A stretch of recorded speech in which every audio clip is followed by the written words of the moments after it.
지금 앞서도 저희가 이재명 후보의 유세 장면을 조금 보여드렸는데 거기에 뭐 셰셰라든지 그리고 뭐 호텔 경제학 이론이라든지 여러 가지 이제 말들이 많았습니다. 그 말들 때문에 논란이 또 되고 있고 그래서 당에서는 연설을 좀 줄여야 된다는 얘기까지 나오고 있는 상황.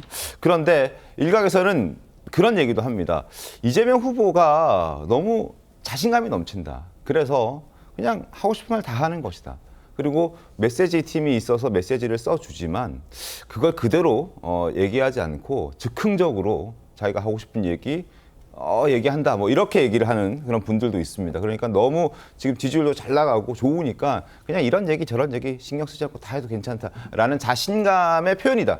이런 얘기까지도 들립니다. 어떻게 좀 보셨습니까?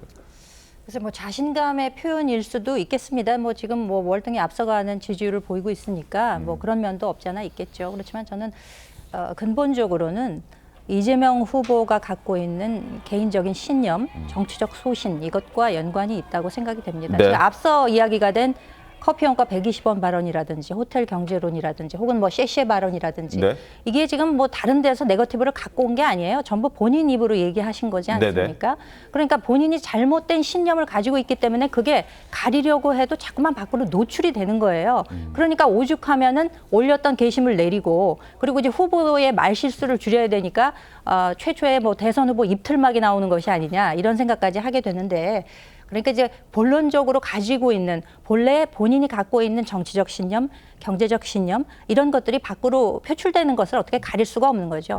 그 이재명 후보가 이례적으로 이번에 그 출마 선언을 할 때 녹화로 했습니다. 네. 그러면서 본인의 좀 날카로운 그런 이미지를 조금 뭐 희석시키기 위해서 파스텔 톤의 가디건 같은 걸 입고 동그란 안경테로 바꾸고 그래서 최대한 뭐 제가 보기에 어조도 본인이 평상시에 쓰는 어조는 굉장히 인토네이션이 센데 그걸 굉장히 깎아가지고 부드럽게 하는 이런 걸로 녹화로 해가지고 출마 선언을 했어요. 저는 이거를 민주당과 후보 본인도 내가 갖고 있는 이 설화의 위험성이 있구나라는 것을 인지하고 그거를 최대한 줄여보기 위해서 그런 방책을 쓴 것이 아닌가라는 생각도 저는 해봤습니다. 그렇기 때문에 지금 뭐 후보의 말실수를 그 앞으로 남은 대선 기간 동안에 줄이자. 뭐 이거 뭐 하나의 방편은 될 수 있겠습니다만 본론적으로 가지고 있는 본인의 신념이라던가 정책적인 소신 이런 것들을 영원히 가릴 수는 없다. 이렇게 생각이 됩니다. 알겠습니다. 자, 또 일각에서 이런 해석도 있습니다.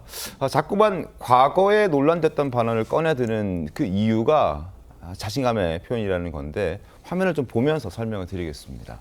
왜 그럴까? 왜 논란됐던 발언들을 다른 사람이 꺼내는 게 아니라 본인이 직접 얘기할까라고 생각을 하면서 빅베스 이론을 꺼내듭니다.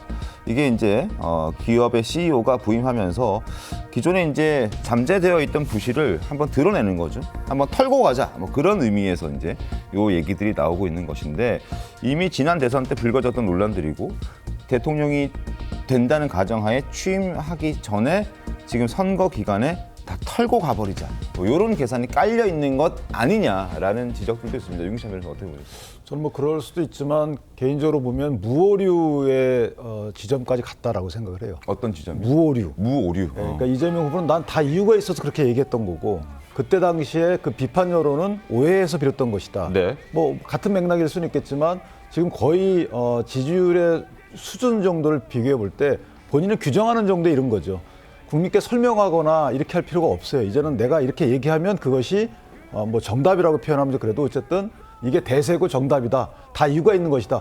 그러니까 예전에 얘기했던 부분이 그때 당시엔 비판을 받았지만 네. 지금에 와서 보니까 이렇더라. 다 이유가 있었던 거 아니냐. 그럼 내가 지금부터 하는 얘기도 다 이유가 있는 것이다라고 국민께 오신을 심어줄 여지가 큰 거죠. 따라서 개인적으로 보면 지금은 이제 선택의 순간이기 때문에 네. 국민적 선택에 관련된 정보가 다양하게 드러나야 됩니다. 그러니까 말 조심하는 것도 문제가 있는 것이죠. 아까 김현주 대변인 말씀하신 것처럼 저도 실수라고 보지는 않습니다. 네. 그 실수의 배경에는 기조가 있는 것이고 그 기조가 그 실수를 통해서 드러나는 거죠. 예를 들면 외교 기조도 마찬가지입니다. 지금 말씀은 한미동맹을 기조로 해서 움직이겠다고 하지만 싱하이민 대사가 선택을 잘못하면 큰일 난다. 이렇게 선택이라는 단어를 썼잖아요. 그 당시에도. 네. 그랬을 때 이재명 후보는 당시에 아무 말씀도 안 하셨어요. 그냥 듣고 왔단 말이죠. 그리고 한미일 이 안보협력과 관련돼서 탄핵 사유에 집어넣었던 적도 있는 것이고요. 네. 한미일 정상회의에 대해서 역사의 수레바퀴를 뭐 해방 이전으로 돌리는 것이다. 여러 가지 말씀을 통해서 기조에 흐르는 부분은 분명히 한미일 동맹에 대해서 부정적인 시각이 투영됐던 적이 있는 것이죠. 이걸 바로잡지 않고 있어요. 그럼 우리가 외교 기조를 어떻게 평가할까요? 이재명 후보가 갖고 있는. 여기에 대해서 국민적 의구심이 있는 것이고 경제 기조도 마찬가지입니다. 말씀 주셨지만 사실은 생산성이 향상이 돼가지고 부가가치가 늘어나야 되는 것인데 저렇게 화폐를 돌린다. 이것은 재정을 풀겠다는 거잖아요. 재정 풀게 되면 민간 부분이 구축되는 효과도 있는 겁니다. 정부, 가계, 기업 이 3주체 중에 분명히 이게 제로섬 게임이 있는 것이거든요. 네. 그런데도 불구하고 마냥 재정 위주의 저런 정책 기조를 갖고 간다. 이 부분도 문제가 있는 것이죠. 따라서 이런 문제점에 대해서 견제와 검증의 기능이 지금 제대로 이루어지고 있지 않다. 그나마 했던 부분은 토론 통해서 이런 부분들이 불거지고 여기에 대해서 조금 더 본인이 해명하는 방향으로 가야지만 국민적 선택권을 보장하는 것인데 아직까지 그렇게 나가고 있지 않은 거죠. 알겠습니다. 지난주 일요일이었습니다. 첫 TV 토론회가 있었죠. 그때 TV 토론회를 많은 사람들이 봤을 텐데 한동훈 전 대표도 그 TV 토론회를 유심히 봤나 봅니다.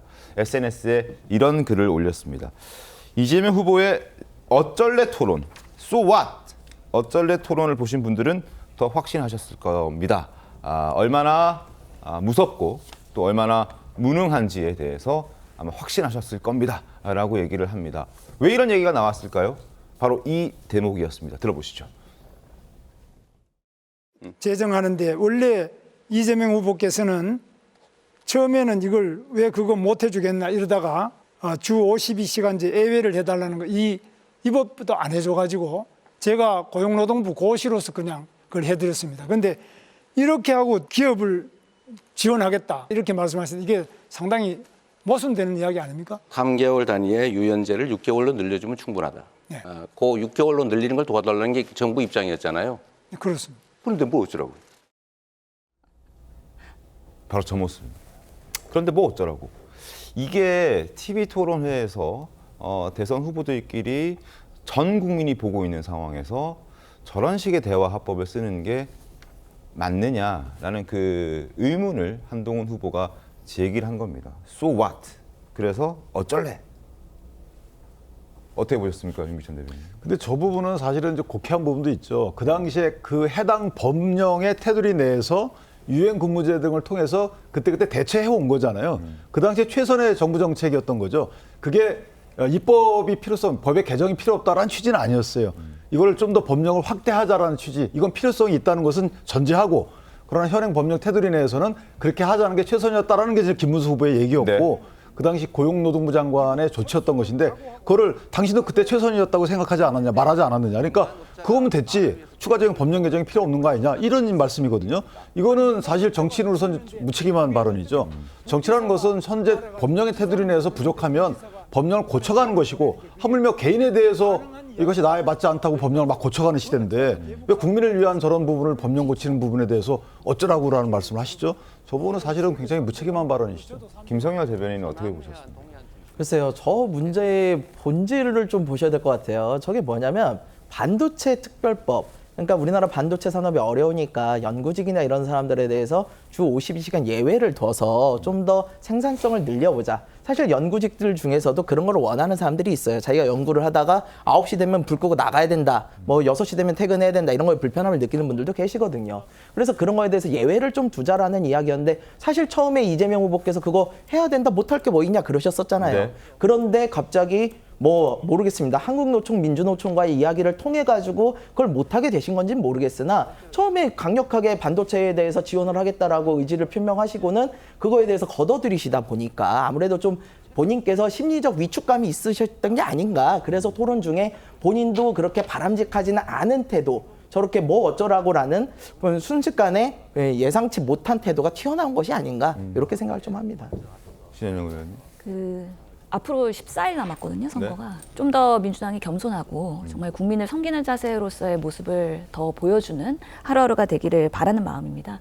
해당 토론에서는 사실은 결국에는 주당 근무 시간을 변경하는 것보다는 유연제 확대를 잘 활용해서 지금의 반도체의 활용을 더 효율화하자라는 그런 메시지의 일환에서 나온 소통이긴 한데요. 아무래도 이재명 후보가 워낙에 중량감 있는 후보이기도 하고 한마디 한마디가 이제는 정말 정말 대한민국의 명운을 영향을 줄 수 있는 그런 상황이기 때문에 언론이 더더욱이 집중 보도를 하고 반대 당들이 더 심층 뭔가 그런 확대 재생산을 하는 부분들이 분명히 있다는 것을 민주당도 잘 알고 이제는 언행 하나하나에 조금 더 조심스럽게 그리고 꼬투리 잡히지 않도록 그리고 악마화하는 지금의 그런 정체의 후진성을 인정을 하고 그런 부분에 있어서 우리가 좀 더 조심할 필요가 있다는 생각이 듭니다. 실제로 이재명 후보는 현장 나가면 상당히 지지자들 앞에서 힘을 받는 어떻게 보면 현장 밀착형 스킨십이 강한 후보이기 때문에 사실은 여러 말씀을 하고 싶은 부분들이 있을 거지만 네. 정말 우리 전체의 국민들이 받아들일 수 있는 그런 좋은 메시지를 앞으로 더 설파했으면 좋겠다라는 생각합니다.